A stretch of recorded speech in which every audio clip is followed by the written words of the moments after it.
I'm the Global Education Evangelist at Google. I've been at Google for 8 years. I also teach graduate classes at ASU and guest lecture at different colleges around the country. I want to talk about iterating education. I want to start with some contact information. If you're on Twitter, Google+, I also write a blog, which isn't really a blog, it's more of a journal. So every once in a while, I will publish a couple-page document, you will, about a topic that I'm passionate about, that I think about. So that's out there. I have about 4 or 5 different papers right now that I need to post. So I wanted to give you that information. But of course, you guys know Twitter's a great way to keep conversations going. It's a great way to ask questions. I love when educators ask me questions and I repost it to the community and they can ask questions about those questions, and the conversation just keeps going on and on and on. So really exciting to be part of that community. And then I can also complain to the Marriott about my room last night, but that's my personal problem. All right, so what I want to start with is this idea of impossible, and how in education we have to think about trying to disrespect the impossible because of what we're up against. And for me, this is easy because it's kind of how I lived my life. So I am a first-generation American, born and raised in New York, in Hell's Kitchen, single mom, grew up on welfare, no father, you know, the 9 yards, and was growing up in Hell's Kitchen, showed up at PS 111. They said, welcome to PS 111, and I said, ¿qué? So I had to learn English, and I did not like the community I was growing up in. I didn't want to live in that community for the rest of my life. And so I saw 2 ways out: the NBA or education. And although I was a pretty good ball player, there was no way I was going to make it in the NBA. So I decided that education was going to be my way out. But when you look at the odds and the graduation rates of people in my community when I was growing up in Hell's Kitchen, the odds were relatively low. There was about a 60% dropout rate for the kids that I grew up with, but I did that. And then I decided that college was the next step. So I went to college, and there's about 13% of us that are walking around with college degrees, and that number is even lower for folks that are growing up in a community like the one I grew up in. And then I decided to go to graduate school, and there's only 4% of us walking around with graduate degrees. So the odds, even though keep getting lower and lower, I keep trying to beat those expectations. And so my view of what we need to do in education is to look at what's impossible and have a complete disrespect for it. And that's what I want our focus to be. Now, in addition to that, what we have to think about is, what world are we currently living in? And for those of you who got a chance to listen to Vint Cerf, you got to hear a little bit about what's coming in the future. And what we need to think about in the future is that we're growing up with a new economy in mind. Before, in the 1970s, 28% of the jobs required a college degree. As we go into 2020, more than 60% of the jobs are going to require a college degree. That's the world that we're going into. So even the skills in the middle wage group are increasing dramatically. And so we need to make sure that we're focusing on helping students build the right knowledge, skills, and abilities that they're going to need to thrive in this new economy. Because when you think about it, I'm standing here in front of you in a job that didn't exist when I graduated high school. And so what we're doing as educators is that we're preparing students to solve problems that haven't been defined using technology, science, and advancements that we haven't discovered yet in roles that don't exist. That's our job as educators. That's what we need to focus on. And so we're preparing these students for these jobs that don't necessarily exist yet, and that's our focus. So how do we build the knowledge, skills, and abilities to be able to do that? Now, the good news, or if you think about it, what we're faced with is this idea that for most of history, where you're from, the resources at your disposal, how you grew up, the family that you were born into, and even the proximity to libraries determined your academic success. This is the Columbus Library on 51st Street and 10th Avenue. This was our resource center for education growing up in Hell's Kitchen. This was the library that we all had to use. Whether you're in one of the 10 public schools or the private schools or citizens in that community, we all had to use this library for our information. So when we wrote papers, when we had to do research, when we had to do anything that was related to building intelligence, this was the place that we had to go to. And I can tell you it wasn't a mecca center of information. The library would close at 5 o'clock in the afternoon, and I was still trying to get into the NBA, so basketball practice went to about 4:45. Or it wasn't open on the weekend, or Louis or Vinny would steal the books and just take them home. But this is what we had at our fingertips. This was what we had at what we needed to use for resources. Now, the good news is that we no longer have to worry about that because we have 100 million Columbus libraries at our fingertips. We have all the world's information at our fingertips. Now, we have to ask ourselves, why does my 12-year-old's 7th grade classroom look basically the same as my classroom did when I was in 7th grade? When we've made the shifts. We've made the shift to using the Columbus Library to now having 1 million Columbus libraries at our fingertips, and no one is freaking out about this. No one is saying, you know, this is the revolution. The revolution is that we have the world's information at our fingertips. And so how do we take advantage of that? How do we use technology so that my 12-year-old's classroom does not look the same as my classroom did when I was in school? Now, I know what you've been you're saying or thinking, that we've been talking about technology in education for a really long time, right? First it was motion pictures, then it was television, it was Sesame Street, all these things, and computers. We've been talking about computers since the 60s. So all these things were going to revolutionize education, and these were the things that were going to change and transform what learning looked like. And we've been talking about this for a long time. So what's different today? I'm going to propose 3 things. First, all the information, all the evidence that we have in the learning science space, right? All the things that we've been trying to do with differentiated learning, where we know that 2 students might look at a problem a different way, or a student might be able to understand a subject better than other subjects, but another student might be able to understand something in a completely different way, or the fact that they might be doing things at different paces. So we have all this learning science. We know that there's evidence that shows us that we can differentiate learning, and it would be beneficial and not necessarily fall into that factory model of education that we currently have. And again, my 12-year-old 7th grade classroom looks basically the same. So we have all this evidence. Technology can help us with this.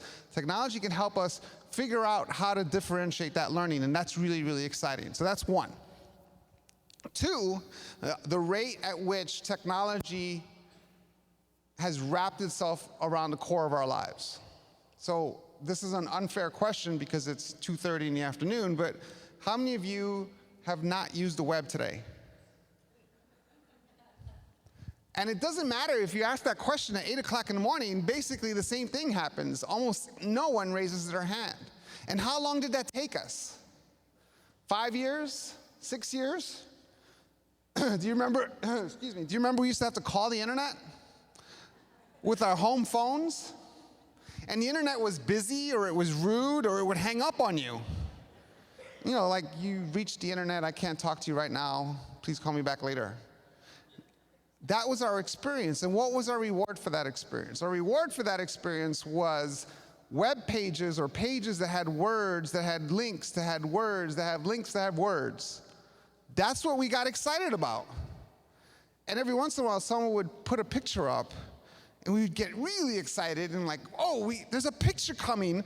I have to wait 20 minutes, but there's a picture coming. And today, what's our expectation? Your expectation was that you would have internet access here instantaneously. I've seen teachers, the nicest people in the world, lose their minds at conferences when the Wi-Fi is slow.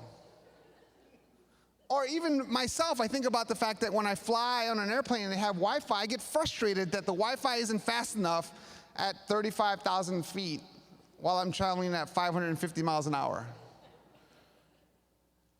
How long did that take us? 5 years? 6 years? The iPhone's like 7 years old, 8 years old.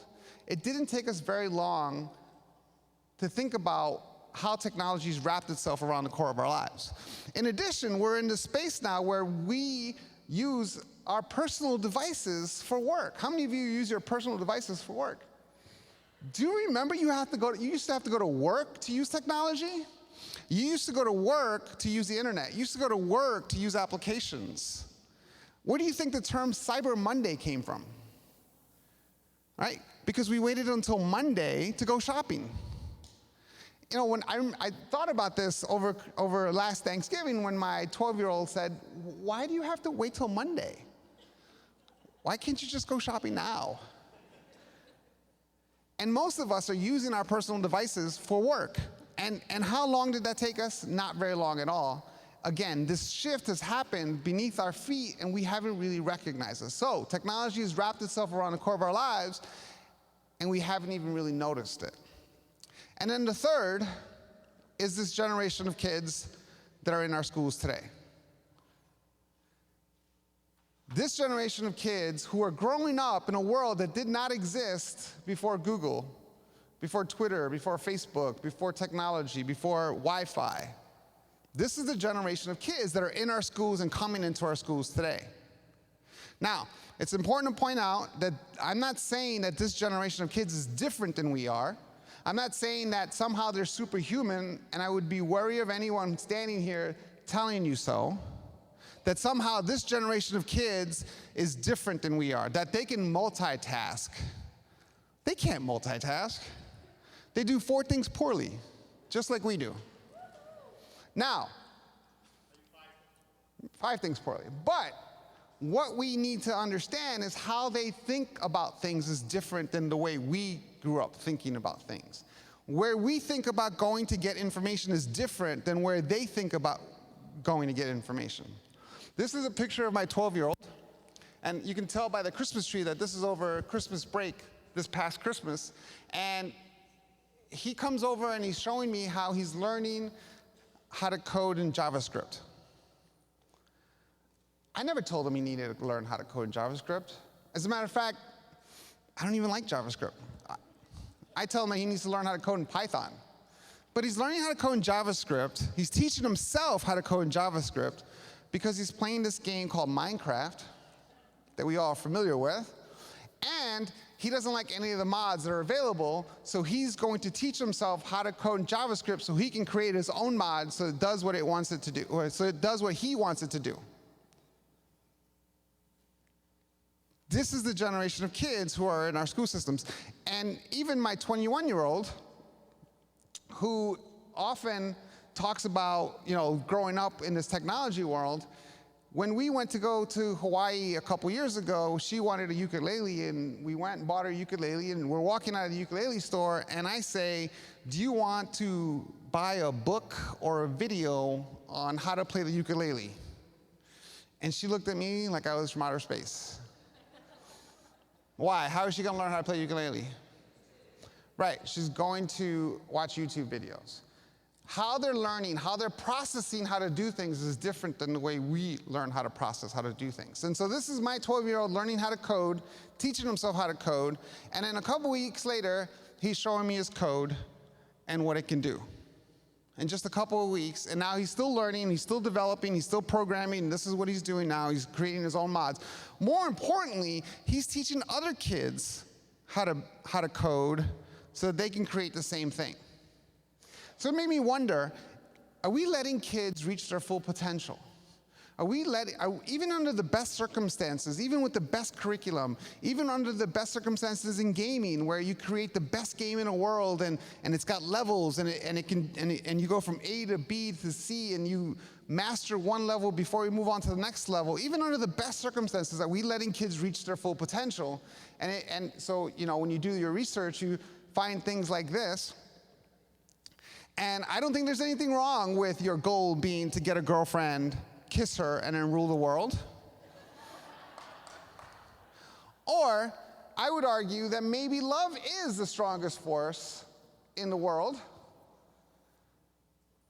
And instead of marking it wrong, ask that kid to create evidence, or making sure that we're asking the right questions.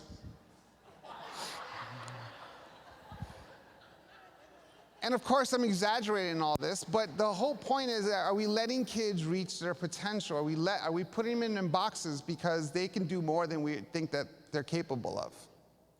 This is a generation with a new set of expectations. And they're not demanding these expectations, they're just growing up in this world. They don't know any better, but they expect us to be able to meet these expectations as parents, as educators, and so forth. What's a kid ask? You know, when we were kids, we would ask, wherever we were going on a trip, we would ask if there was going to be a TV there. Or the next question was, is there going to be cable or ESPN or something like that? What do kids ask today? Is there going to be Wi-Fi? Right? My kids are amazed at how primitive we are because we don't have Wi-Fi in the car. And you know, if you turn on your phone, you technically do, but I won't do that for him. But all right.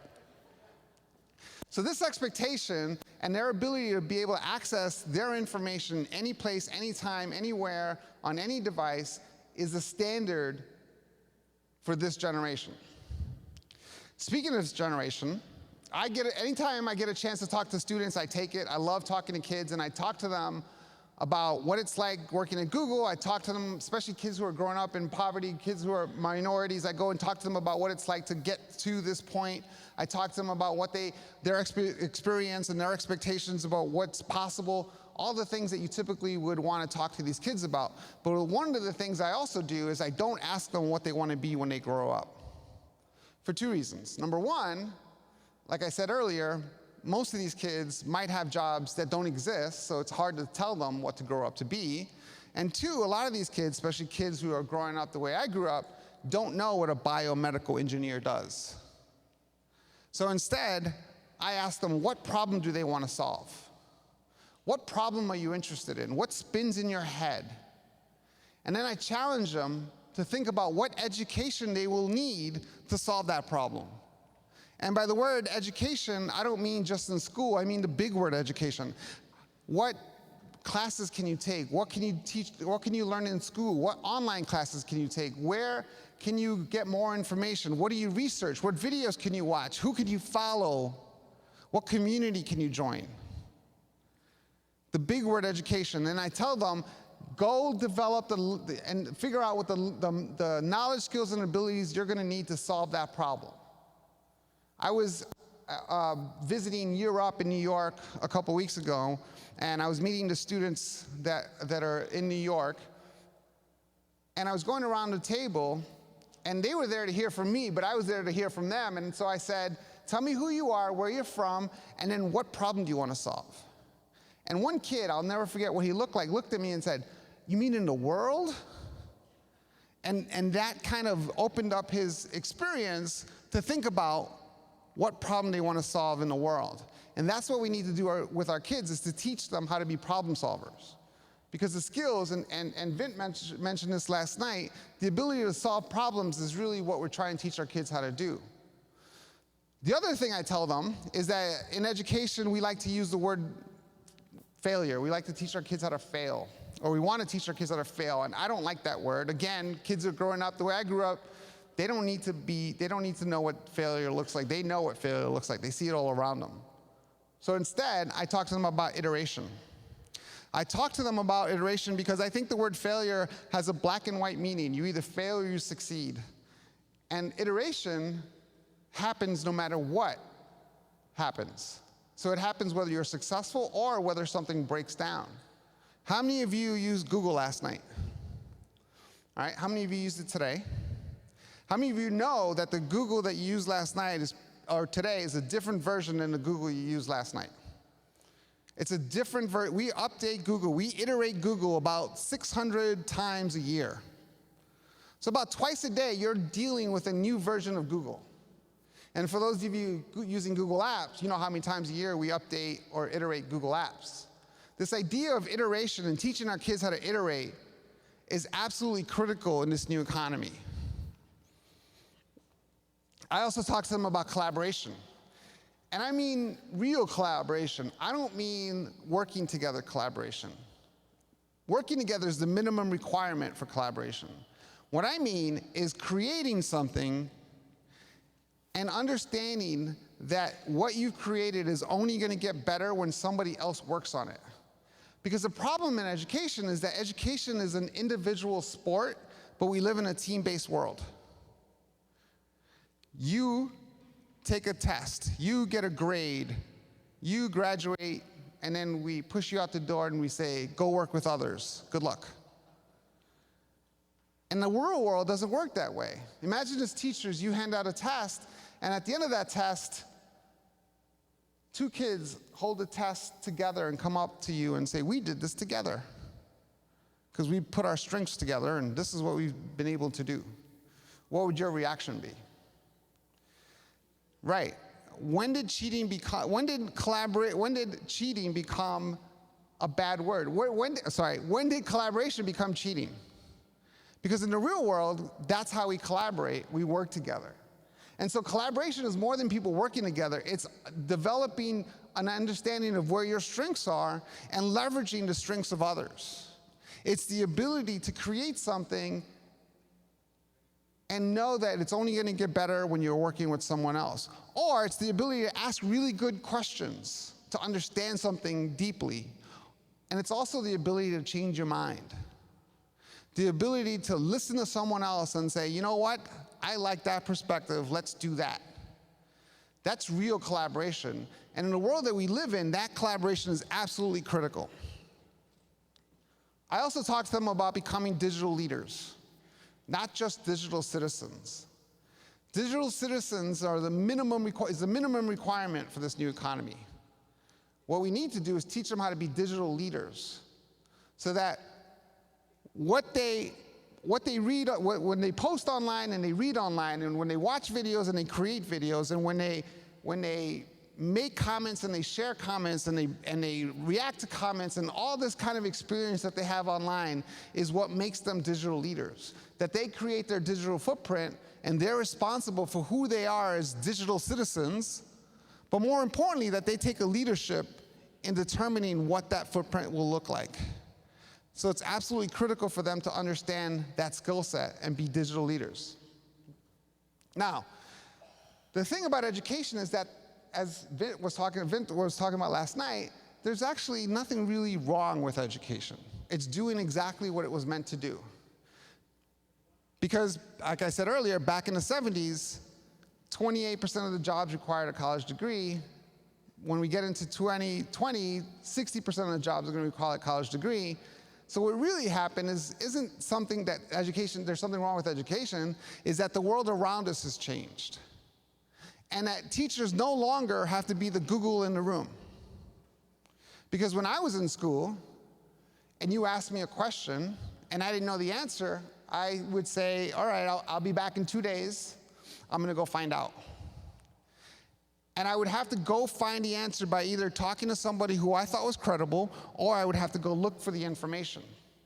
And now all that information is at our fingertips, and so that changes the dynamic of what information is. As a parent, I thought that one of the benefits of being a parent was that I could just make things up whenever I wanted to. That when my kid asked me a question, I could just say, you know, the sky's blue because that's the last crayon God had. And now, you know, my 12-year-old, since he was like 7, goes in his pocket and goes, you know, Bobby, I don't know if that's true. And he's vetting everything that I say. So as teachers, we no longer have to do that. So instead, as a parent or as a teacher, when I know someone can look up the information, my response, especially to my kids, is, listen, I think you're mistaken.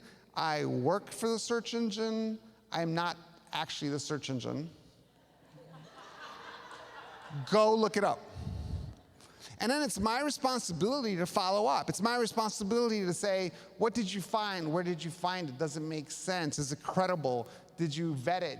Did you collaborate it with other information? Do you know how to apply it? All the questions that we're supposed to ask, because information is cheap. Everyone has access to it. Over President's Day, I saw a stat that staggered me, which was that 7% of Americans can name the first 4 presidents. I don't know how many of you have thought about that or can name the first 4 presidents, but technically, all of you can name me the first 4 presidents. You all know who the first 4 presidents are. In like 10 seconds, you can tell me who the first 4 presidents were. So when I asked my 12-year-old who the first 4 presidents were, he didn't know. So instead of saying, I need you to tell me who the first 4 presidents are, I said, I needed you to tell me who the first 4 presidents are, and then I want you to tell me what their relationship to each other was. It's a different question. Just giving kids credit for something they can look up is meaningless, when our job is to help them try to understand something deeply. And that's what our focus should be. And speaking of education, education is not just school. Like again, education is that big word. It's everything that happens before school, it's everything that happens after school, it's everything that happens in our life. If you don't recognize this, this is Paulina Edmonds, who skated in the Olympics, 15 years old. How many of you watched the figure skating competition at the Olympics? Do you remember when the announcer said to the American audience, don't worry, Paulina is still doing her homework. She's still doing her worksheets, basically. She's still attached to her school, and don't worry, she's still doing all her assignments. And I'm listening to that thinking, what? She's skating in the Olympics. She's got her own Wikipedia page. I think if you have your own Wikipedia page, you should be excluded from having to do homework that week.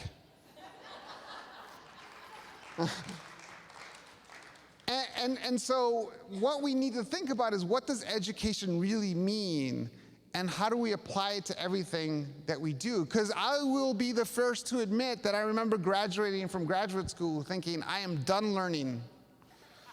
I never have to learn again. And nothing could be further from the truth. As a matter of fact, I don't even like the word student, because it implies that the student that my 12-year-old is a student and I'm not. When we're both learning all the time. There's no difference between my 12-year-old and me. We're both learning things. As a matter of fact, he's better at some things, like JavaScript coding, than I am. So we have to think about what that word education really means and how do we apply it, so it doesn't just mean something that happens between this time and this time, between these days, between these months. And we have to also recognize that there is no magic bullet to education. There is no solution that we are waiting for. There is no push-button education that we just need to create. And this is why I like to focus on the idea that we need to continuously iterate education, not just wait for some big solution that's never going to come. That instead we look at always trying to improve what learning looks like, that we're always trying to improve what education looks like, and that should be our focus, not that we should all just wait for some big solution that's never going to come. And so what's happening now is, I think that's what's happening in education. You guys, the teachers today, are the teachers that are creating what the future of education will look like for generations to come. No pressure. But the new models, whether it's flipped classrooms, blended learning, hybrid learning models, all these models that we're currently seeing right now, these experimentations, they're not going to be what it looks like, but they're the beginning phase of this iteration process of what learning is possible, what learning will look like.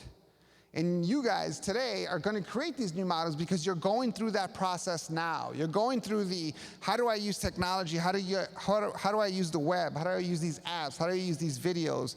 And you're replacing current systems, and you're thinking about how to replace current systems. And then you're going to someday, and some of you are doing this already, say, well, what else can I do with this? How else can I apply this? How do I think outside the box? How do I continuously iterate and innovate in learning? And you guys are creating what those new learning models are going to look like. Whether it's project-based learning, inquiry-based learning, flipped classrooms, hybrid learning models, all these things are things that are part of that iteration process that we're currently experiencing in education today. And of course, we need to focus on developing great teachers. If we're asking teachers to develop the skill, to help students develop the knowledge, skills, and abilities to thrive in this world where we can't even define what jobs will look like, we have to help teachers define or create those knowledge, skills, and abilities that they need to do that. And when I talk to administrators and superintendents, my message to them is get out of their way and let them play. Let them experiment, let them iterate, let them try different things. No, because listen, at the end of the day, nothing is more important to a student than a teacher in the classroom, especially if you're growing up the way I grew up. And I've had many influential people in my life. I had dinner with Vint Cerf last night, played ping pong with him. We're not very good. But at the end of the day, no one is more important to me than my 4th grade teacher who taught me how to be creative, or my 6th grade teacher who taught me how to write, or my 9th grade teacher who taught me math. And I didn't know I knew math until my 9th grade teacher showed me math in a different way. Those are the most important people to these kids who are growing up like me, those teachers in the classroom who, at the end of the day, might be the most important and the most authoritative adult that they have in their lives. And so we need to be able to develop the teachers that these kids need so that they can develop the skills and abilities that students need. We also have to invest in the future. And what I mean by that is our infrastructure. Whether it's broadband, whether it's technology, whatever it is, we need to invest in our school systems for this future. Because if you think about what's happening, most schools in the US are connected to the internet, but not all schools are connected equally. And even though having some kind of connectivity is better than having none, having bad connectivity is not good enough. And I don't know if it's a coincidence, but my research shows that high-income school districts have great connectivity and low-income school districts do not. And I'm worried that we're creating a bigger digital divide because of that. And that's why we need to invest in these infrastructure. And we can't rely on kids having access or learning these skills at home. Today, 70% of Americans have internet access, broadband access at home. And that number is higher than it was in 2012, when it was 66%. And it seems pretty high, and obviously we're going on an uptrend here. But when you break down the numbers, it gets really interesting. Because if you have a college degree or higher, there's a 90% chance that you're going to have broadband at home. If you don't have a high school degree, there's like a 34% chance that you're going to have broadband at home. If you make more than $75,000 a year, there's a 90% chance you'll have broadband at home. If you make less than $30,000, there's like a 50% chance you'll have broadband at home. So what we're doing is creating a bigger digital divide if we're not investing in our technology and our infrastructure in schools today. And that's my job, to work at that policy level and at that administrative level to make sure that we look at technology, that we look at broadband as part of the infrastructure, that it's not a nice to have, but that it becomes part of the fundamental infrastructure of what schools look like. Because we would never build a school and say, you know, we're only going to put electricity on the 1st and 2nd floor, and we're not going to have electricity on the 3rd and 4th floor. And we would never build schools and say, we're only going to put 20 desks in this classroom, and so 10 kids are going to stand. We have to look at technology and broadband in the same way as we look at other infrastructure things. And the truth is, if you ask more kids, and I know this is an irrational question, but if you ask kids to choose between broadband and electricity, what do you think they would pick? I know you can't have one with the other, but that's the best analogy I can come up with. So we have to invest in the future, and by doing that, we have to invest in infrastructure for broadband and technology in our classrooms. Now, innovation is what starts this transformation, if you want to talk about transformation. Innovation can cause transformation. What you're looking at here is the original Google.com. This is what it looked like when Larry and Sergey put together a couple of boxes and created a back rub and a search engine. Today, this is what Google data centers look like. Now, it wasn't like this is what Google looked like on Monday, and then on Wednesday it looked like this. It took 15 years to get there. It took 15 years to get from this to here. And again, it wasn't like we were just like this was what Google looked like, and we just waited for some big magic solution. We continuously iterated. We continuously improved. We continuously experimented to create data centers that are mind-blowing. Not just in terms of how they look, but how they process information and what the servers look like. I think if we were, we would be the 4th largest manufacturer of servers if we sold servers.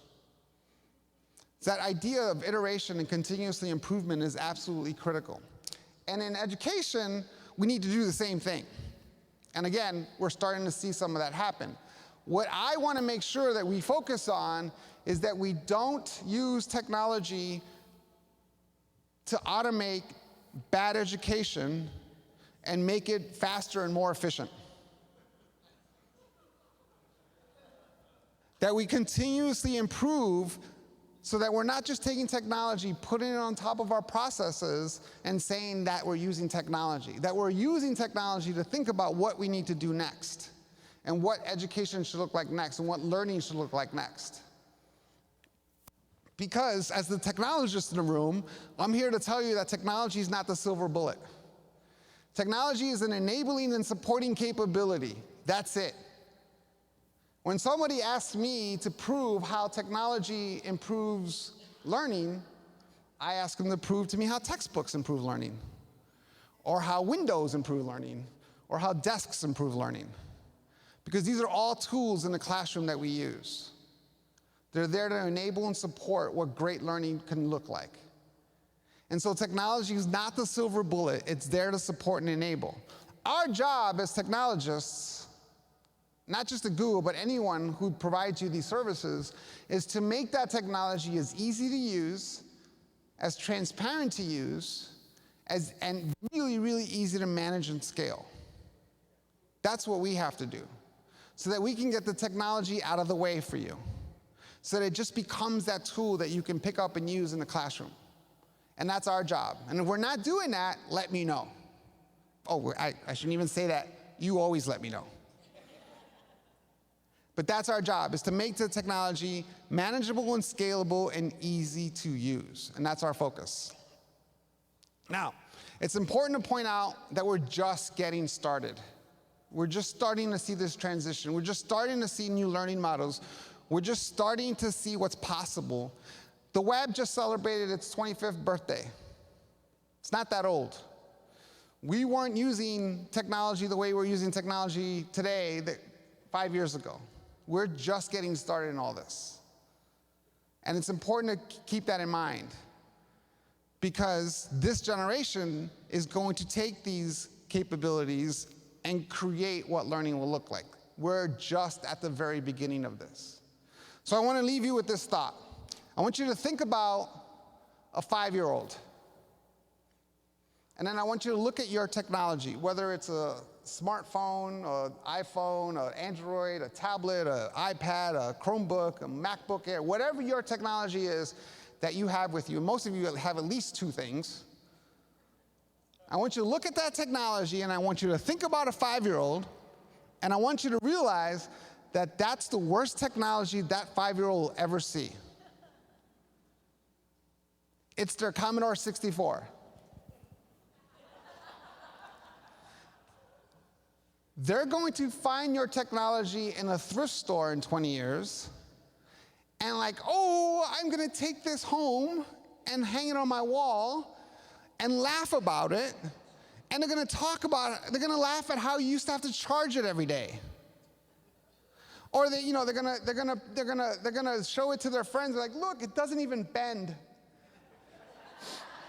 Look how stiff it is. Look how thick it is. Right? They're gonna laugh at this in 20 years. And so we have to realize that these 5-year-olds are the ones that are coming into our schools this fall. And we have to ask ourselves, are we ready for them?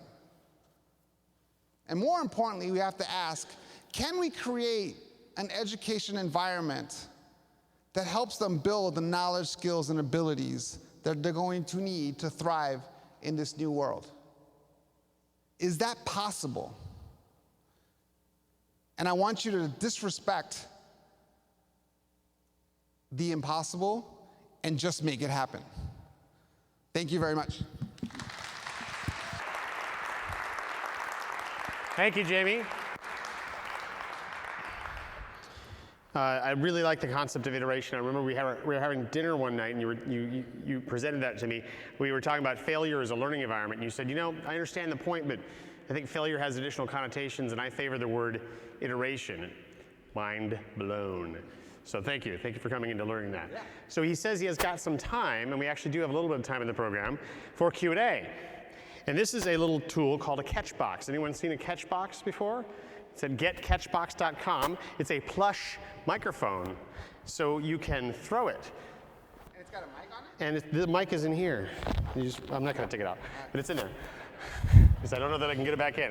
So if someone has a question, you can raise your hand. And I play soccer, but I'll do my best to throw it towards you. And then you wait. Someone else raises their hand, and you throw it to them. Please don't throw it to someone whose hand is not raised, because they may not be prepared to catch it. That is the rule of the catchbox. Respect the catchbox. Okay? It's a loaner, by the way, and it's not a door prize. All right, those are the rules of catchbox. Who has a question for the Jaime Casap? Raise your hand. Maybe I'll use my feet. I think they want to go home. I think they're done. I think you blew some brains out. I think they're done. They're just ready to go home and let it drain out. We got one over there. Okay, he's going to really challenge me. Okay, so can you move towards me a little bit? See how all right, here we go. go. A wimpy arm? Here we go. All right. This is going to hit somebody in the head. All right, so Sonny's going to turn it on. He's got it on. This is What's your question? Idea. Tell us your name first and then your question. Am I on? Okay. Yeah. My name is Karen Montes, and I'm from Glendale Unified. And I just have a question about parents. I was just in a session a couple of hours ago, and just taking away that fear, our kids being scanned, and just how to empower parents. How do we bring them up to speed? How do we get them to support and just kind of help them with that fear and that concern of their children and their security? Yeah, so the question around parents and how do we get parents engaged, I think it's a really important question. I think there's two ways, and again, parents are going to be on a different level, different continuum. I think he's got a question next. We can throw it to him. But there's two things here. One is this idea that I used to say that when my kids were born, I decided that I live in downtown Phoenix. So I decided that I was going to teach them how to cross the street, because there's just no way I was going to ban the cars, right? We need to teach our kids how to cross the street, right? And that's a conversation that we need to have with parents, is that the technology's here to stay. It's not going anywhere. It's not a fad. We need to teach them how to cross the street, the digital street, and we need to give them the skills to do that. So that's part of it, is that conversation around how do we educate parents around the importance of that the technology is here to stay, that the web's here to stay. The second part of that is, as teachers, to find ways that you can engage parents, and there's some great ways, right? Whether that kindergarten teacher that uses Twitter, or used Twitter, started years ago, where she would tell all the parents that this was her Twitter account for her classroom, and that every day she was going to post 2 pictures of what's going on in her classroom, and then at the end of the day she was going to tweet out a question that parents can ask their kids when they got home. So instead of parents saying, how was school today, and getting the, good, right? They can actually, parents had a question to ask, like, hey, today you learned about X, what do you think about this? Or whatever that was. So that engagement piece, that you can use technology to help parents engage, or the teachers that I know that share their Google Calendar with parents so that they can see what the assignments are. So there's ways to engage with parents to show them, in the same way that, how do we engage teachers that might be resistant? You find ways that show them how beneficial the technology can be in their lives. We can show parents how they can be more engaged with what's happening with students by using technology. My name is Ohad Paran, and I teach at the Harker School in San Jose. And actually, you said a lot already that kind of answers my question a bit, but she was talking about parents, and I want to ask a question about administrators. How do you, frame this discussion for an administrator who says, well, we've invested in broadband, we're done now, right? We gave the kids Chromebooks, we're done now, right? Like, how do you get them to realize, and I think you said in your talk that, we don't want to piggyback new technologies on bad pedagogy, right? So how would you frame that for an administrator? Yeah, and I love administrators. Any administrators in the room? Yay. No, and I think it's important to have that dialogue with administrators. One of the things that I do in my job is I talk to administrators, I talk to superintendents, I talk to them about the same thing and even push them even harder to think about iteration in education. I think a lot of administrators see the value, but there is a gap. I was talking to superintendents last year, and before I talked to them, they went around the room to talk about their big issue, what it was that they were interested in. And 2/3, maybe more, said, I'm concerned or need to know more about virtual learning. And I kept hearing virtual learning, virtual learning, virtual learning. And then I got up on stage and I'm like, what the hell is virtual learning? You're either learning or you're not learning. You're not pretending to learn. Right? So part of it is that gap that we need to help close. And I think as educators, as teachers, we have to be able to go up to our administration and say, these are the, how you want to reach, what's the common goal? These learning objectives, these things that you want to go accomplish. I can show you how we can accomplish that with the use of technology. I can show you how we can accomplish that by iteration of what learning looks like. So I think that there is a gap. It's closing. It's getting better. But I would also say that most administrators that I talk to have the same concerns that we have. They want the same things. We just have to show them how their life gets better by using technology. That's part of it. Yeah.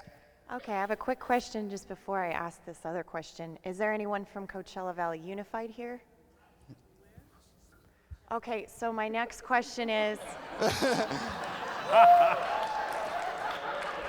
But by the way, you are on video, so careful. No, actually, this is actually for them because I used to work for them, and I'm just wondering, they have been granted access to all this technology, but I don't think any of them have been able to afford this conference, which I think would be so helpful for them. And I'm wondering, are there any programs for the districts that perhaps cannot afford to be here, that they can be well trained? Because I know they all have technology sitting there that's just not being used. Right. Yes, and I get asked by school districts all the time to come in and talk, and if I can't be there in person, there's technology that we can use to take care of that, right? I can come in via Hangout. I can, if you get asked to come talk to a school, you should take advantage of that. Just because you physically can't get there, there's ways of doing it without having to travel somewhere. So either via Hangout, Skype, some kind of way to get in front of them, talk to them. Someone, getting to Brownsville, Texas, the school district in Brownsville, Texas, is 54,000 people, and there's Brownsville, Texas. I've been to Brownsville, Texas. It's not easy to get to Brownsville, Texas. But if I can't get there, I can potentially do it via Skype or a Google Hangout. There's ways of doing that using technology.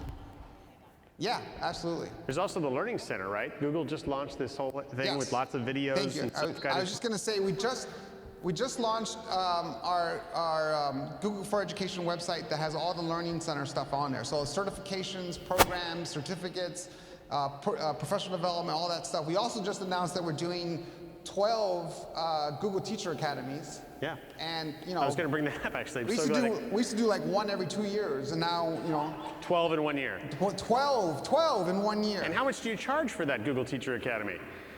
$9,000? No, lower. Zero? $0. So I would encourage you, and I would encourage others to apply for the Google Teacher Academy and become a Google certified teacher. And now we're having 12 of them, so there isn't that much of an excuse not to join one. Next one's in June in Atlanta, and there's one in July in Mountain View, and then one in Austin in December. Q will be producing those for Google, so you can apply. And usually about 10 weeks before. They're on the Q website. They're also on the Google website. All the dates, more information coming soon. Just recently, in fact, this week, Google launched some of their Google Loons from the Chico Airport. That's in Northern California, the other half of California up there. When are they going to, I know they're looking at foreign countries, but that's I agree with the broadband in every single school, but we have schools that are 400 sharing ISDN and T1 lines. And there's just, I mean, the last mile isn't going to cut it. I mean, it's millions and millions of dollars to get them technology. When is that going to be available for people here in this country and in the state? Yeah, yes. And we just launched, we just launched, there's a couple of things going on, right? So non-Google stuff, there's a President's Connect Ed plan, right? And they're doing stuff, okay, whatever, they're doing stuff. But, we just launched or just announced Google Fiber expansion to 34 cities, including San Jose and, Okay, so 34 cities, you gotta start somewhere. 34 cities. Here's the importance of that though, is if every city says, yes, we wanna join Google Fiber and they go through the checklist, that will be the largest construction project in US history. That's the level of detail that we're getting at here. So 34 cities for Google Fiber, the Connect ED stuff going on, other programs going on. I totally get that it doesn't cover everything, but we are starting. And I'm excited about the possibilities of bringing Google Fiber to these 34 cities and even expanding past that. If we launch 34 cities this time, imagine what the number will be the next announcement. Well, again, it's the whole bell curve, right? And I totally get that. Listen, I live in Arizona, and there's a school district in Arizona that you have to walk 12 miles to get to when you get off the road, right? And they don't have dial-up service. Totally understand the issue here, but it's one of those things of you got to start somewhere, and you got to move forward. And there's only so much you can do. Launching Google Fiber to 34 cities and causing the largest construction project in U.S. history takes time and takes an effort to do that. Hi, Michelle Ackman from San Diego. I just have a question regarding security and Google. What your philosophy is on that? We're getting a lot of parents that are saying, well, what kind of information are they getting from that? If you're doing blogs and things like that, does the government have access to that? We're just kind of curious what to tell the parents. Yes, security. So we have on our webpage, and I'd be happy to share with you the link to our webpage that talks about Google security and how we handle security and privacy. So we have it laid out what we do with data, what we don't do with data. I would be careful about what you read about what we do and where the sources of that information is coming from. But we lay out clearly, and be happy to share that with you, what we do with data, what we don't do with data. I would say there's a lot of myths out there or misinformation about what we actually do with data that you need to pay attention to. So laid out clearly, Larry just did a TED Talk at TED that's going on right now, and he talked for about 10 minutes of his talk on just security and privacy and how concerned we are about that and how we don't want the government going through our stuff and how ridiculous it is that Google has to protect the public from the government. So there's a lot of stuff that we care about in that space that we've laid out very clearly of what we do. Be happy to share that. Last question. Well, good afternoon. I've asked this question earlier this morning in another session regarding the certification process for educators. Is Google looking into having a certification process for site administrators? For site administrators? So didn't we run a Google administrator, a Google certified administrator thing once? We did in San Antonio, Texas, and Danny was actually the 2009, and he was one of the lead learners. And so is the Google certified teacher program open to administrators? It always has been. We actually asked the same question when we were designing the program and encouraged Google to not call it the Google certified teacher program, as it might be perceived to exclude administrators. And the answer that Google said is it certainly does not exclude administrators. Administrators are welcome to apply, and they've been accepted from the very beginning. It just happens to be called the Google Certified Teacher Program. So I would encourage administrators to sign up for the Google Certified Teacher. You're not excluded because you're an administrator. The party you're excluded from, but not from... All right? They can't go to the mini kitchens? Is that they can't go to the party, great. the evening party. Ladies and gentlemen, let's hear it for Jaime Casap. Thank you very much.